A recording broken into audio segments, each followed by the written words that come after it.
Welcome to the official YouTube channel of Qari Shabir Ahmed Nuri. Please subscribe and press the bell icon for latest updates. یقیناً جو دین اللہ کے محبوب بندے سے منسوب ہو جائے اس میں رب قدیر اپنی خصوصی رحمت و انوار کی بارش فرماتا ہے۔ آج کا دن جو ہے وہ خواجہ غریب نواز کے عرس کا دن ہے، سبحان اللہ۔ آج رجب المرجب شریف کی 6 تاریخ ہے اور آج سرزمین اجمیر پر، کہاں؟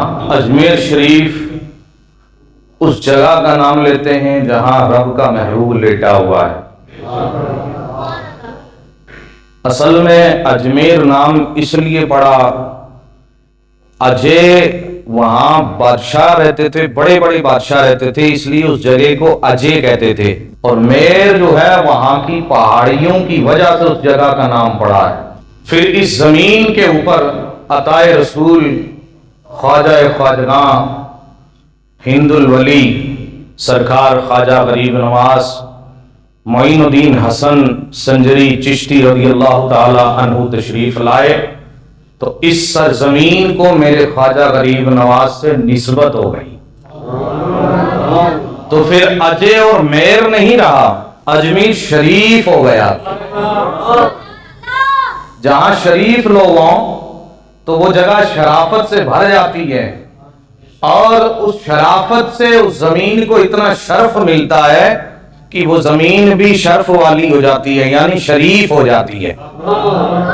جہاں جہاں رب کے محبوب لیٹے ہیں وہ جگہ شریف کہلائی جاتی ہیں، جیسے بغداد شریف، مدینہ شریف، کربلا شریف، اسی طریقے سے اجمیر شریف۔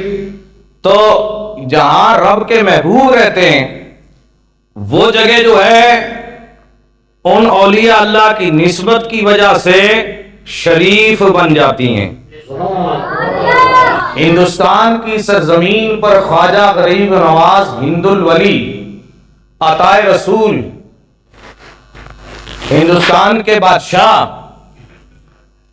خواجہ غریب نواز معین الدین چشتی اجمیری رضی اللہ تعالی عنہ، آپ سنجر علاقے سے، جو سیستان علاقہ ہے سنجر میں، وہاں سے آپ تشریف لائے۔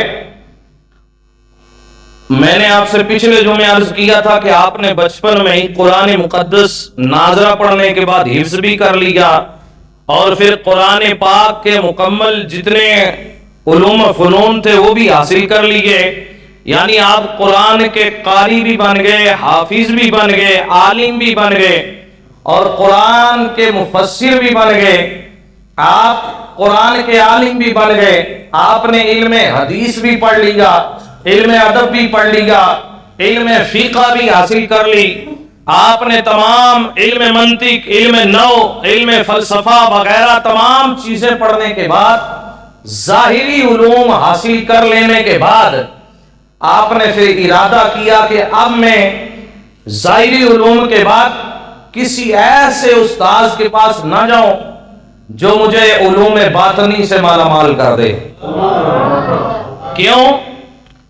بھائی قرآن پڑھنا، قرآن کو جاننا، علم حاصل کرنا، عالم فاضل بن جانا، وقت کا محدث بن جانا، مفکر بن جانا، وقت کا مفتی بن جانا، یہ علوم ظاہری ہیں۔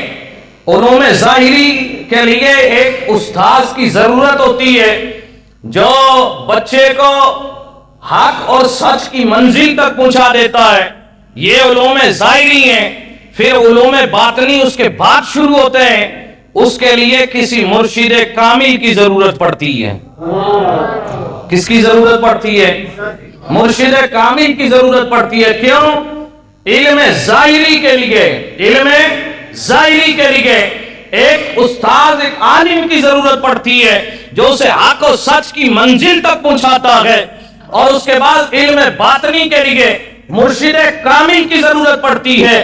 مرشد کامل اسے علوم باطنی کے ذریعے منزل مقصود پہ پہنچاتا ہے۔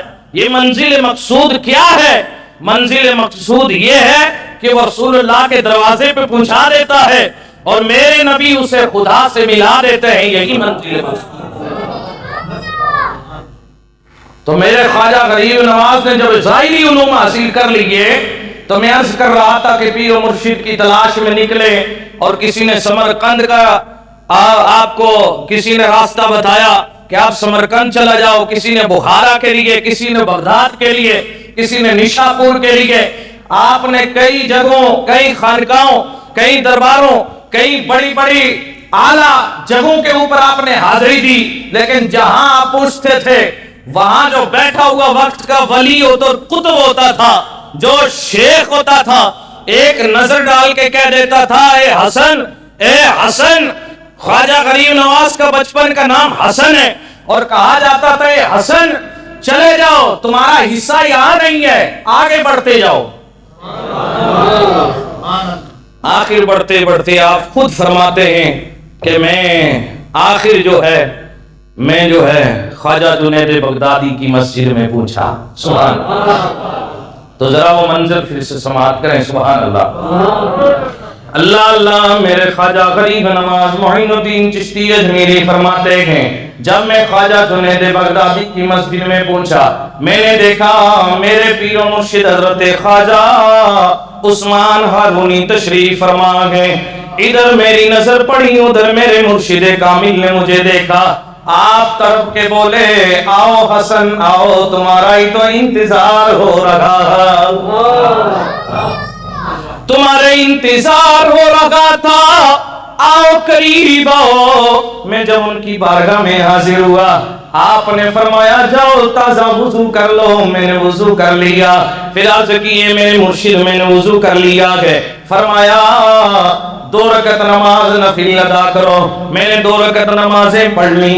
اس کے بعد میرے پیر و مرشد نے فرمایا خواجہ عثمان ہارونی نے اے حسن قبلے کی طرف ذرا چہرہ کر کے بیٹھ جاؤ۔ ادھر میں نے قبلے کی سمت جو چہرہ پھیرا، میرے مرشد نے فرمایا سورہ بقرہ مکمل تلاوت کر ڈالو۔ آپ نے سورہ بقرہ پڑھی، آپ کے مرشد سنتے چلے گئے۔ جو ہی سورہ بقرہ ختم ہوئی اس وقت آپ فرماتے ہیں میرے مرشد نے فرمایا 21 مرتبہ درود پاک پڑھ کے مدینے والے پہ ارسال کر دو۔ میں نے جو 21 مرتبہ درود پڑھا، میرے پیر و مرشد نے میرے ہاتھ کو پکڑا، آسمان کی طرف اٹھایا، فرمایا لے میں تجھے خدا تک پہنچانے لگا ہوں۔ اس کے بعد آپ نے فرمایا اے میرے مرید معین الدین، اے میرے مرید حسن، اے غریب نواز، لو میں نے تجھے خدا تک پہنچا دیا ہے۔ اس کے بعد فرمایا کہ سنو، ہمارے یہاں مرید ہونے کے لیے، بیعت ہونے کے لیے، جب کوئی بیعت ہو جائے کمال تک پہنچانے کے لیے 1 دن 1 رات کا مجاہدہ کرنا ضروری ہوتا ہے۔ جاؤ 1 رات 1 دن تم عبادت میں گزارو، مجاہدے میں گزارو، رات اور دن جا کے ذکر میں فنا ہو جاؤ۔ میں ایک طرف کونے میں چلا گیا، بس اللہ کا ذکر کرتا رہا، اللہ اللہ کرتا رہا، یہاں تک 1 دن 1 رات گزری۔ میں اپنی مرشد گرامی کی بارگاہ میں حاضر ہوا، میں نے عرض کیا ہے میرے پیر کامل مرشد گرامی، میں نے 1 رات 1 دن گزار لیا ہے۔ میرے مرشد نے مجھے فرمایا اوپر دیکھو، ذرا نظر ڈالو اوپر کی طرف۔ جب میں نے نظریں اوپر کی، میرے مرشد نے فرمایا بتا کہاں تک دیکھ رہا ہے؟ میں نے عرض کیا اور میرے پیر مرشد خواجہ عثمان، میں نظریں ڈال رہا ہوں، عرش معلیٰ تک مجھے نظر آ رہا ہے۔ کہاں تک؟ عرش اعظم تک نظر آ رہا ہے۔ فرمایا نیچے نظریں ڈالو، میں نے نیچے نظر ڈالی، فرمایا کہاں تک نظر آ رہا ہے؟ میں نے عرض کیا حضور 7 طبق زمین کے نیچے تحت سرا تک نظر آ رہا ہے۔ میرے مرشد کامل نے فرمایا اے غریب، اے حسن، ابھی کمال پہ نہیں پہنچے وہ، ابھی کمال پہ نہیں پہنچے وہ، جاؤ 1000 مرتبہ سورہ اخلاص پڑھو، پھر میں ایک طرف بیٹھ گیا, میں نے 1000 مرتبہ سورہ اخلاص پڑھی. اس کے بعد میں حاضر ہوا, اے میرے مرشد کامل 1000 مرتبہ پڑھ لیا ہے. میرے مرشد نے فرمایا اب ذرا نظر اوپر کرو, بتاؤ کہاں تک دیکھ لگے گو. میں نے جو اوپر نظر کی, میں نے عرض کیا بس رب ذوالجلال کے حجاب عظمت تک میری نظر جا رہی ہے, حجاب عظمت تک میری نظر جا رہی ہے. بس میرے مرشد نے فرمایا آنکھیں بند کرو. میں نے آنکھیں بند کی, پھر فرمایا کھولو. میں نے کھولی. اس کے بعد دونوں انگلیاں یوں سامنے کی. فرمایا او میرے حسن, ان انگلیوں کے بیچ میں دیکھو کیا نظر آ رہا ہے. میں نے جو نظر اپنے مرشد کی دونوں انگلیوں کے بیچ میں نظر ڈالی تو دیکھا عجیب عالم تھا. پوچھا مرشد نے کیا دیکھ رہے ہو؟ میں نے عرض کیا او میرے مرشد, رب نے جتنے 18,000 عالم بنائے گئے وہ آپ کی دونوں انگلیوں کے اندر انہیں دیکھ رہا ہوں. پھر فرماتے ہیں کہ میرے مرشد کامل نے فرمایا اب میں نے تمہیں کمال پہ پہنچا دیا ہے, اب میں نے تمہیں کمال پہ پہنچا دیا ہے. فرماتے ہیں کہ اتنا کہنے کے بعد میرے مرشد گرامی نے فرمایا جاؤ حسن وہ سامنے اینٹ پڑی ہے نا.